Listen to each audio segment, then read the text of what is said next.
If you are a female or a business owner or both, you're going to love this next interview. Thanks for joining me here on Wow Biz Weekly. I'm Lynn Hinderrocker. I'm soon to introduce you to a lady who runs a company that has done very well over the years here in Omaha, but decided for a terrific decision, by the way, to move into a new market segment, start serving a new type of customer. It was a long and arduous task. She stuck with it and she succeeded. I'm proud to introduce you to Angela McGee, everybody. Please welcome Angela McGee from Spin Laundry, Spin Linen Management. There you are.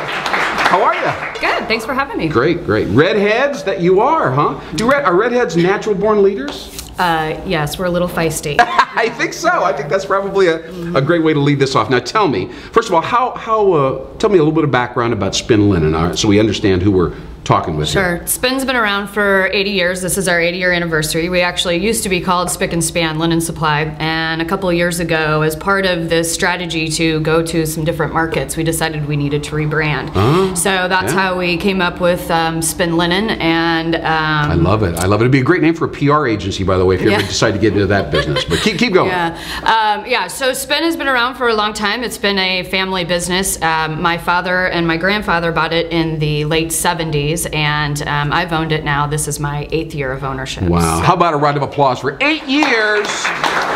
Female leadership. I love it. I love it. You're part of a very interesting macro trend out there. And there's been a lot of books written. Do you ever get a chance to attend any of these seminars about I have 4 children, so I just try to keep my head above water. Just getting here in the morning is a good deal for you. Yeah, me getting here was quite a task. All right, all right. So you've got this mature industry, you've got a mature company, and when did you make the decision to move into, I believe it was the health services sector? Until then, you had not been servicing them. You were in the food service right, and what we do is essentially we wash dirty linen. It's very glamorous.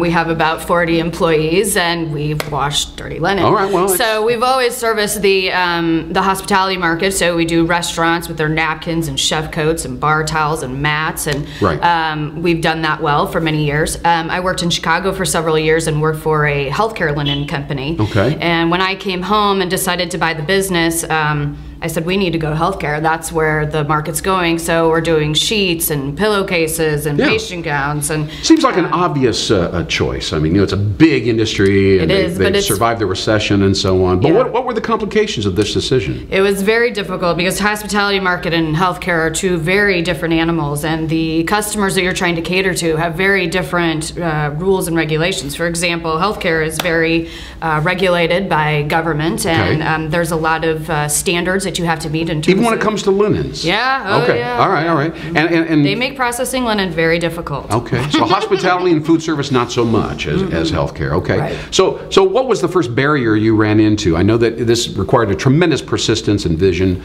Tell us about dealing with that. I've fallen on my face many times trying to break into this market, and as a small business, and I just didn't get taken very seriously. And the first challenge was we didn't have a plant that was compliant with what the regulations were of the healthcare sector. Okay. They had certain processing requirements that you had to meet, which required capital investment.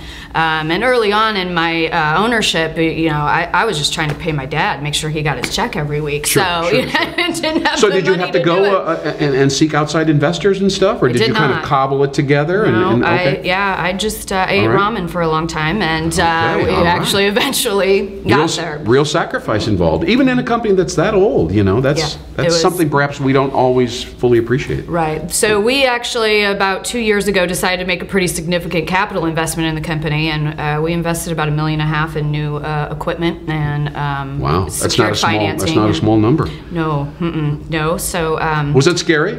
Extremely. It's a big investment. I mean, I got 4 kids' college funds to pay for, so And here you are writing out a. And here I am investing $1.5 million in my business. Right. So, what did your employees say about all this? What was the internal buzz about this? Did they assume it'd be fine? Or were they nervous a little bit about what Angie was doing, or what? They amazingly trust me. I'm shocked that they do, but they do trust me. One of the things is, I surround myself with A players. I like people that are ambitious, people that like challenge, and people that are willing to go to the next level. So I don't have a team that's really scared of much of anything. So well, that speaks a lot for you and your ability to engage and get those cultivate trust, I think. Yeah. Okay, so tell us kind of what's the happy ending at the end of this movie plot?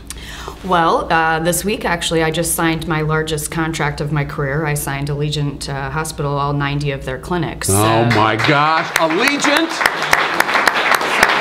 Congratulations. That is huge. I mean, you went right for the top on that, didn't you? Oh, I'm not done. I got a long ways to go, trust me. So, good for you. So what is the next step for the organization right now? Is it just basically swallow that account and be able to handle it and process the additional business? Of course, but we also have pretty aggressive growth plans. I have a plan for in the next 3 years to almost double in size again because we have the equipment and the capacity. And now you have a sense of momentum. You're probably a little more confident now, huh? Yeah, I'm feeling a little cocky these days. All right, well, we're cocky for you. We're very, very happy to have you show up here. I know you have a very busy personal lifestyle as well, so we're excited and congratulations again. Angela. Thanks for having me. Angela McGee from Spin Lynn. We'll be right back. Thank you so very much for watching us here on WildBizTV.com. I'm Lynn Hinderrocker. We'll see you soon. Thanks again.